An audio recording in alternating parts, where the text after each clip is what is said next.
जिंदगी और मौत दोनों एक ही सिक्के के दो पहलू हैं। जब जिंदगी चलती है तो मौत दूर रहती है, और मौत जब इंसान को आ जाती है तो जिंदगी का कोई नामो निशान नहीं बचता। हर इंसान को मरना है। इस दुनिया में जितने भी लोग आए हैं सबको एक ना एक दिन इस दुनिया से जाना है। मौत बरहक है।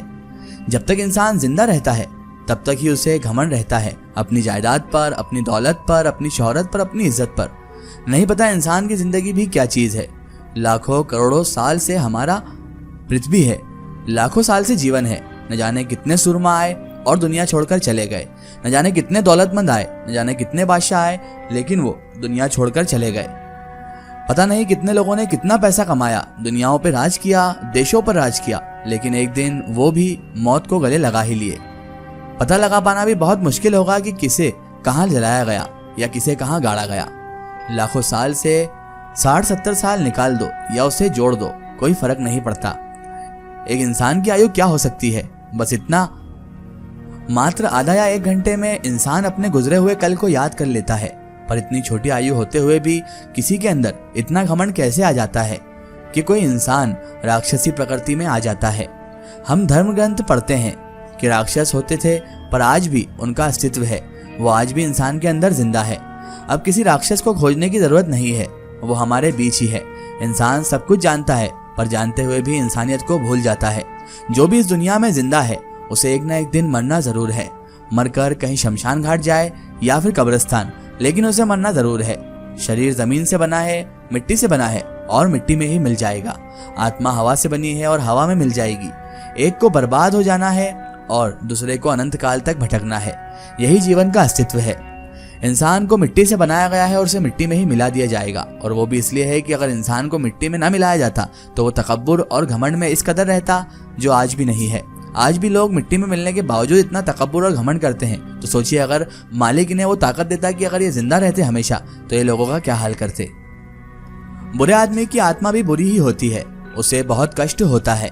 आदमी मर जाता है पर आत्मा नहीं। एक कहानी आज हम आपको ऐसी ही सुनाने जा रहे हैं जिससे आत्मा के कष्ट का पता चलता है। बुरी आत्मा को अनंत काल तक अपने किए का भोग भोगना पड़ता है, या कह लीजिए अपने अजाब को भुगतना पड़ता है।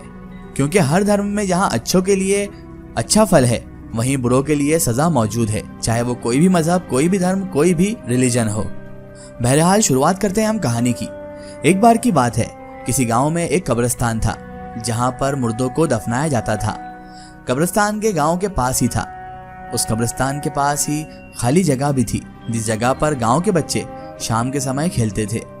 एक बार शाम के समय कुछ बच्चे उस कब्रिस्तान के पास वाले मैदान में खेल रहे थे। शाम का समय भी था, बच्चे वहां पर खेल रहे थे। तभी एक लड़के की नजर एक कब्र पर गई। उस कब्र से धुआं निकल रहा था। वो लड़का उसे देखा और डर गया। उसने अपने अन्य साथियों को बताया कि देखो देखो, कब्र से धुआं निकल रहा है। वहां पर जितने भी लड़के थे सभी ने देखा कि कब्र से धुआं निकल रहा है।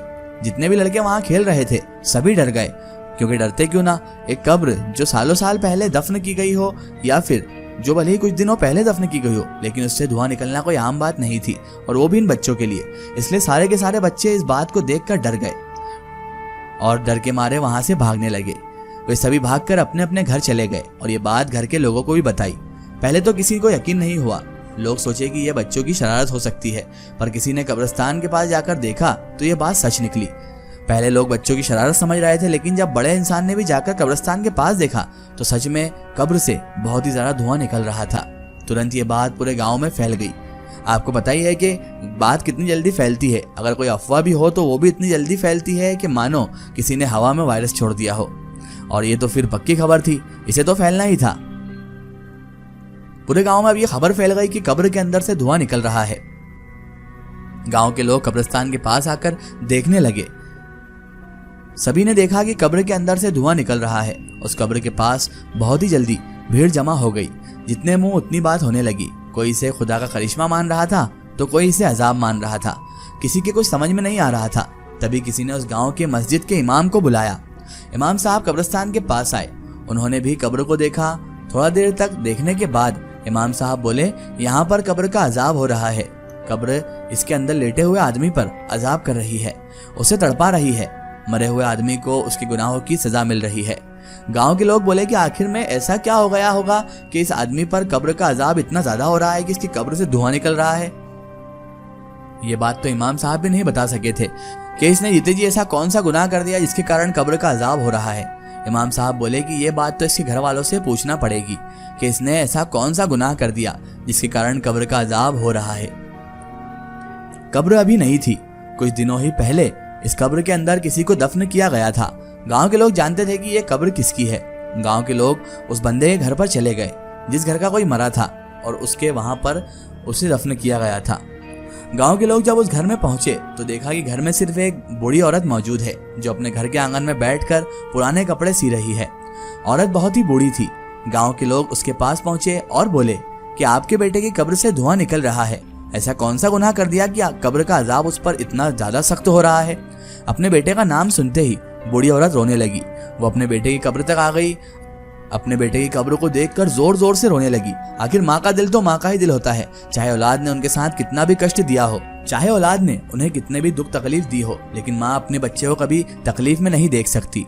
वो बूढ़ी औरत जैसे ही कब्र के पास पहुंची, अपने बेटे की कब्र को धुआं निकलता हुआ देखा तो वो रोने लगी, बहुत ज्यादा रोने लगी, जोर जोर से रोने लगी। गांव के लोग पूछे कि ऐसा कौन सा गुनाह आपके बेटे ने कर दिया जिसके कारण कब्र का अजाब हो रहा है। अगर आप हमें नहीं बताएंगे तो आपके बेटे की रूह को इसी तरह तड़पता हुआ देखेंगी, उसे कयामत तक चैन नहीं मिल पाएगा। वो औरत गांव वालों की बात सुनकर रोते हुए बोली कि जब मेरा बेटा जिंदा था तो वो मुझ पर बहुत जुल्म करता था, दारू पीकर आता और मुझे मारता। यह हमेशा अपनी बीवी की बात सुनता था, इसकी बीवी जो कहती ये वही करता। मैं अपने घर में एक नौकरानी जैसी थी, घर का सारा काम करती, मुझे कभी ढंग से खाना भी नहीं मिलता था, पर मेरी बहू मेरी शिकायत मेरे बेटे से करती। मेरा बेटा रोज दारू पीकर आता और मुझे मारता। एक दिन ये बीमार हो गया और इस दुनिया को छोड़कर चला गया। मेरे बेटे के मरने के बाद मेरी बहू भी मुझे छोड़कर चली गई। मैं घर में अकेली रह गई।